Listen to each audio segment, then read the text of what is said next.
샬롬 샬롬 샬롬 샬롬 샬롬. 하나님 사랑합니다. 여러분 주 안에서 사랑합니다. 출애굽기 23장 20절에서 33절까지 저희들 합독했습니다. 하나님만 경외하라. 이번 본장 23장 말씀 저희들 봤을 적에 내용이 우리가 읽은 본문 언약의 책이다 불리는 출애굽기 21장부터 23장까지의 마지막 부분. 여기서 하나님이 한번 택하셔서 애굽의 노예살이로부터 건져낸 이스라엘 백성, 언약의 백성들을 절대로 충도에서 포기하지 않겠다.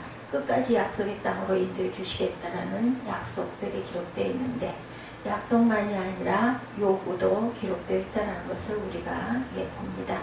하나님 그의 사절을 통해 언약 백성을 반드시 하나님의 땅으로 인도하십니다.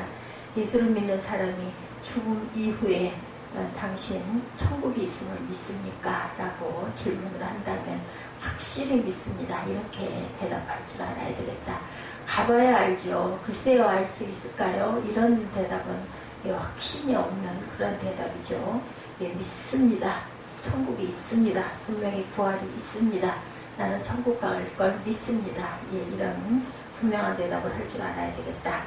우리는 언제 죽어도 절대로 꼭 천국에 들어갈 사람들입니다. 20절에 내가 사자를 내 앞에 보내어 길에서 너를 보호하여 너로 내가 예비한 곳에 이르게 하리니, 이렇게 기록되어 있다는 것. 하나님이 예비한 곳 가나안 땅에 이르게 할 때 누구를 통해 할 것인지를 분명하게 말씀하셨습니다. 하나님의 사자를 통해서 그 일을 행하신다. 내가 나의 사자를 먼저 보내서 너희의 길을 보호하고 내가 예비한 땅으로 이르게 하리라. 그래서 하나님 말씀하시는 하나님의 사자, The Angel of the Lord, 그는 누구일까? 21절에 보면 너희는 삼가 그 목소리를 청종하고 그를 노엽게 하지 말라고 이렇게 증거하십니다. 야훼 사자는 사람의 허물을 사할 수도 있고 사지 않을 수도 있는 권세를 가지고 있다. 그리고 야훼 사자에게 이름이 있다라고 말씀하시죠. 22절에 내가 그 목소리를 잘 청종하고 나의 모든 말대로 행하면 내가 내 원수에게 원수가 되고 내 대적에게 대적이 되겠다. 원수를 갚아주시겠다라는 얘기죠. 그 적을 대신 싸워주시겠다라는 말씀입니다. 하나님의 사자는 목소리를 가지고 있고 하나님의 사자의 목소리가 바로 하나님의 말씀입니다. 하나님의 말씀 뭐예요? 성경이죠. 말씀이신 성경. 또 23절에 나의 사자가 내 앞에 가서 내가 모든 아모리 사람과 헷 사람과 브리스 사람과 가나안 사람과 히위 사람과 여부스 사람에게로 인도하고 나는 그들을 끊으리니 라고 기록되어 있죠. 하나님의 사자가 이스라엘 백성을 가나안 7족속의 땅으로 인도하시고 하나님의 가나안 7족속을 끊으신다라고 기록되어 있기 때문에 이것은 하나님의 사자의 활동이 완전히 일치한다. 하나님의 활동이 같다라는, 하나님 사자와 하나님은 똑같은 동일한 인물이다. 하나님과 하나님의 사자는 구별되시기도 하지만 동일성이 있다. 하나님과 하나님의 사자는 구별되어 존재하면서도 동일한 존재라는 뜻입니다. 하나님의 사자는 우리가 생각하는 일반적인 천사 가운데 하나다 이렇게 볼 수가 없습니다. 왜냐하면 일치하고 일체이시고 완전하시고 또 구별되시고 동일한 존재이시기 때문에 사자는 삼위일체로 존재하시는 야훼 하나님의 제2위 하나님이신 성자 예수님이십니다. 하나님과 동일성을 가지면서도 위격을 구별을 가지고 계신 분은 그분은 예수 그리스도밖에 없습니다. 예수 그리스도는 2000년 전 유대 땅 베들레헴에 태어나실 때 성육신 하심으로 인성을 취하셨지만 영원 전부터 존재하시는 영원하신 하나님이시다. 예수 그리스도는 선제성을 가지신 존재이시고 본문에 등장하는 하나님의 사자는 성육신 하시기 이전에 제2위 하나님이신 성자 예수 그리스도시다. 다른 존재로는 설명할 수가 없죠. 하나님의 형상대로 지음받은 나는 영원한 행복을 누리고 있는가를 언제나 확인하며 살아야 보람찬 삶을 살 수가 있습니다. 오늘도 하나님이 온전하게 인도하실 걸 믿습니다. 오늘도 하나님이 함께 하실 걸 믿습니다. 이런 고백이 있어야 할 줄로 믿습니다. 사람 가운데 최고의 지혜를 가져서 모든 부귀영화를 누려본 솔로몬이 하나님의 계시를 받아 깨달은 것이 이것이라 곧 하나님의 사람을 정직하게 지으셨나니 사람은 많은 꾀를 내는 것이다. 곧 사람이 하나님을 경외치 않고 범죄하거나 불순종의 결과로 인간에게는 행복은 작아지고 사라졌습니다. 잃어버린 행복의 회복을 위한 지름길은 모든 인간의 꾀를 뒤로하고 하나님을 경외하고 그의 명령을 지키는 인간의 본분을 다할 때뿐임을 전도서 12장 13절에서는 증거하고 있습니다. 신의 산에서 모세를 통해서 하나님의 율법을 받은 선민 이스라엘 백성에게 가나안 땅을 주고 풍성한 삶을 약속하신 조건은 하나님을 경외하고 그 명령에 순종하라는 것, 이것입니다. 하나님을 경외하고 하나님께서 그 명령에 순종하라고 조건을 제시하시죠. 사람은 겸손히 창조주 하나님을 경외하고 그 영혼을 명령을 진솔히 지킬 때 이 땅과 천국의 영원한 행복을 누리게 된다라고 하나님께서는 언약하셨습니다.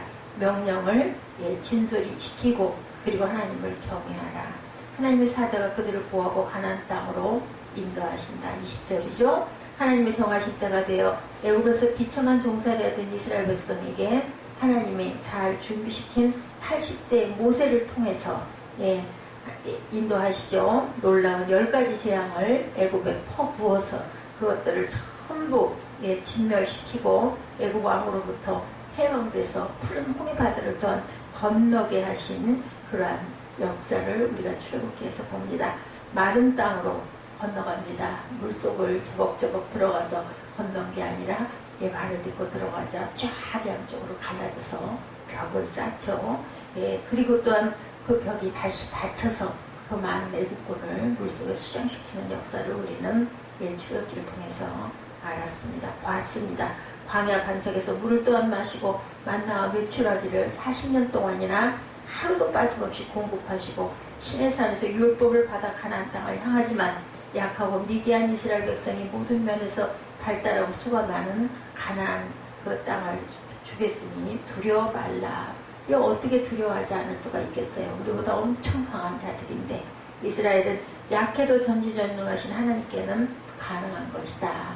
인간적으로는 우리가 불가능하지만 하나님의 시각으로 볼 때는 무소부재하시고 불가능이 없는 그러한 존재이신 하나님께만은 가능한 것이다. 왜 만드셨기 때문이죠. 신의 산까지 이스라엘의 백성이 온 것도 그들은 순종한 것뿐이고 모두 하나님이 이끌어주신 은혜라는 것을 우리가 생각해야 된다. 우리가 오늘 이 자리에 오기까지도 하나님께서 인도하신 하나님의 은혜라는 거죠. 20절을 비롯한 본문 전체가 하나님이 내가 해줄 테니 이스라엘은 하나님을 경외하고 순종하기만 하여라. 그 말씀이죠. 두 번째, 그의 목소리를 청종하라. 21절에서 너희가 그 언약을 잘 지키고 내가 인도하는 그곳을 너희들이 순종하고 인도하심을 그대로 따라가라. 두 번째는 그의 목소리를 청종하라. 그러면 하나님께서 우리 원수에게 원수가 되고 우리 대적에게 대적이 되겠다. 대신 내가 싸워주겠다라는 거죠. 하나님의 사자가 가나안 7족속을 쫓아냈다는 것이 23, 4절에 증거합니다.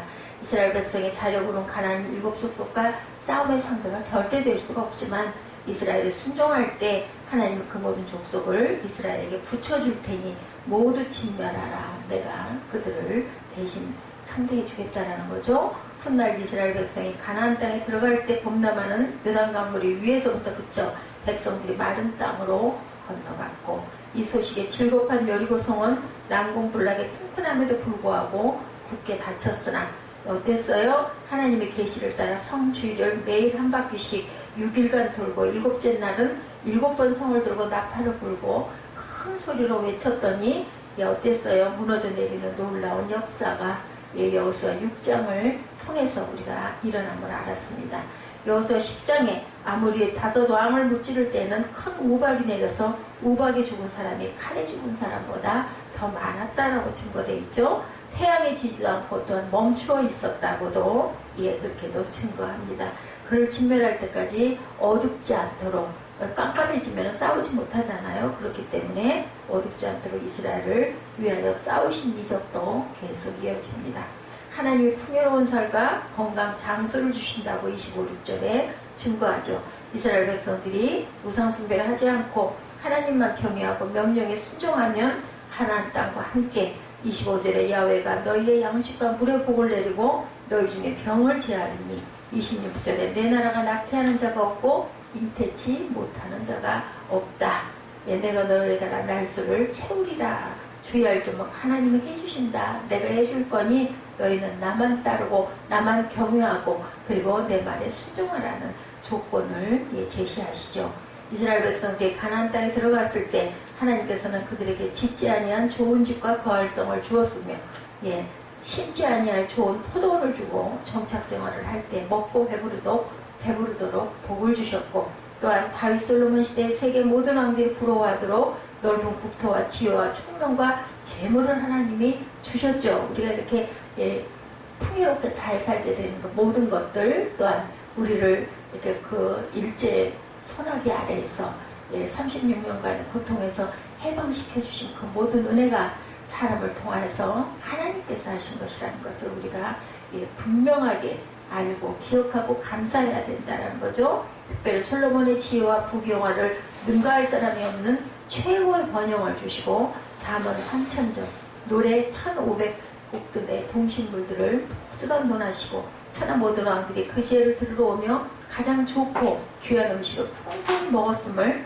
열왕기상 4장에 기록되어 있습니다. 역대하 9장에는 왕의 큰 보좌를 상아로 만들고 정금으로 입혔고 방패를 금으로 만들고 사용하는 그릇도 모두 정금으로 만들었다. 은은 돌같이 흔하게 쓰고 솔로몬의 지혜와 재산이 천하 모든 왕보다 컸다. 이렇게 기가 막힌 내용들이 기록되어 있습니다. 출애굽기 15장 26절에 치료하신 하나님께서 질병을 거두시고 건강케 하시니 하나님이 정하신 수명대로 살도록 순종하는 자녀들에게 복을 주시고 풍성한 가운데 평강을 누리고 장수하게 되니 더없는 행복이고 기쁨이다. 우리가 이렇게 노래하죠. 오늘날 발달되는 의술에서도 마음이 기쁘면 대부분의 질병이 이깁니다. 건강하게 되죠. 이런 것처럼 우리의 그 몸과 마음을 주장하시는 분은 누구이실 때 하나님이실 때 우리가 승리한다라는 것을 나타내죠. 잠언 3장 8절에 하나님이 주시는 평강을 누리니 육신적으로도 건강하고 하나님의 복을 주시기에 이것이 양약이 되어 골수까지 윤택하게 된다. 이렇게 증거합니다. 이 언약 역시 예수님을 통해서 이 땅은 물론 저 천국에서 영생 복락으로 완성되어질 것을 우리에게 확신하게 한다. 5번째, 하나님이 왕벌을 보내어 힘이 가난한 한 족속을 쫓아내는 것이 27, 8절에 나타나 있죠. 모든 적들을 물리치시며 모든 원수들이 내게 등을 돌려 도망하리라. 이렇게 기록되어 있습니다. 오늘 출애굽기 23장 20절부터 33절까지 증거하고 있습니다. 그리고 28절에는 전능하신 하나님께서 하시려면 못하실 것이 없음을 뭐까지 사용하셨어요? 왕벌을 사용하셨다라고 증거하죠. 이 예언이 그대로 성취되어서 여호수아 24장 12절에 내가 왕벌을 너희 앞에 보내어 아모리 사람의 두 왕을 너희 앞에서 쫓아내게 하였나니 너희 칼로나 너희 활로나 이같이 한 것이 아니다. 누가 하셨다? 내가 했다. 하나님께서 하셨다라는 거죠. 쫓아내듯 땅의 황무함과 들짐승의 피해를 막기 위해서 1년 안에 하시지 않고 서서히 하시는 하나님의 친절하심과 자상하심도 우리가 봅니다. 그리고 또한 언약의 땅 가나안을 주시겠다. 6번째죠. 31절에 보니까 가나안 땅 주심의 언약은 창세기 15장 18절에 아브라함에게 하셨고 여호수아 21장 44절에도 여호수아를 통하여 1차적으로 성취되었으며 다윗 솔로몬 왕 시대에 완전히 이루어졌다. 열왕기상 4장 21절과 24절 역대하 9장 26절에 증거합니다. 홍해 위쪽에서 유브라데 아래와 지중해 연안까지의 땅을 모두 다스리도록 서서히 급하게가 아니라 이루어 주셨다는 거죠. 7번째, 가나안 땅에서 하나님만 경외하고 우상을 파괴하라. 32, 3절입니다. 전능하시고 살아계셔서 이스라엘을 이렇게 인도하시니 우상은 모양이라도 버리라. 이렇게 우상 숭배를 철저하게 하나님께서는 아주 미워하시고 그것을 하지 말라고 명령하십니다. 그런데도 불구하고 이스라엘 백성들은 이 점에서 계속 실패를 하죠. 이 점에서 계속 거역을 합니다. 20절에 사자는 하나님께서 인류군을 위해서 보내실 예수 그리스도의 구약적 나타내심을 우리가 알 수가 있는데 신약시대에 예수께서 성령님의 역사를 통해서 가나안 땅 일곱 족속과 같은 강력한 사탄의 악을 붕괴하죠. 모든 약한 그 사상들을 파괴하고 성도들을 보호하고 인도하시고 하나님을 섬기며 하나님 나라로 확장하고 마침내 천국에 이를 것을 예표합니다. 계시록까지 그렇죠. 천국의 왕족 그것들 모두 다 우리가 확실하게 영원한 행복은 오직 어디에만 하나님께만 있다라는 것을 우리가 고백해야 합니다. 나는 분명히 천국이 있음을 믿고 나는 그곳에 언제든 갈 것입니다. 어느 날인지 우리는 알 수 없지만 이런 고백이 확실한 구원이라는 것을 우리가 정확하게 알아야 된다. 순종하는 자녀에게 신실하신 하나님이 넉넉히 이루어 주신다라고 오늘 23장에 언약하시고 그리고 또한 우리에게 너희들이 이것을 꼭 지켜라 하고 명령하시는 부분이 있습니다. 예수 그리스도를 믿는 자에게 하나님은 죄를 용서하시고 천국에 들어갈 수 있는 의의를 주시고 천국 갈 때까지 우리를 보호하시고 대신 싸워주시고 또한 인도하신다라는 것이 이스라엘 백성들의 출애굽을 통해서 오늘 저와 여러분에게 보여주시는 길이라는 것. 내가 오늘 이렇게 일어날 수 있고 내가 오늘 하루를 평정하게 보낼 수 있는 모든 인도와 대신 싸워주시는 하나님께서 나와 늘 함께 하신다는 것이 오늘 하루 안에 또한 우리 인생 안에 우리 일생 안에 우리의 역사 안에 존재하신다는 것. 주의 깊게 들으시고 다른 소리는 귀 기울이지 않는 저희들 언약이 있는 대신에 또한 명령도 있다는 것을 절대 잊지 말아야 된다. 신앙적인 타협을 우리가 거부할 줄 알아야 되겠죠. 오직 예수 그리스도를 통해서 우리는 영광스러운 천국으로 인도함을 받고 예비하신 나라를 상속받을 상속자라는 것 또한 긍지를 갖고 또한 하나님께 순종하는 성삼위 하나님, 성령 하나님 또한 예수 그리스도 그리고 성부 하나님을 우리가 분명하게 알고 그 언약을 믿고 순종할 줄 알아야 되겠다는 것이 오늘 본문 하나님과 언약의 내용 20장에서 23장 사이에 오늘 부분이라는 것 출애굽기 23장이라는 것을 꼭 기억하셔야 됩니다. 우리 출애굽기 23장 20절에서 33절까지 천천히 합독하시고 기도하는 시간 갖도록 합니다.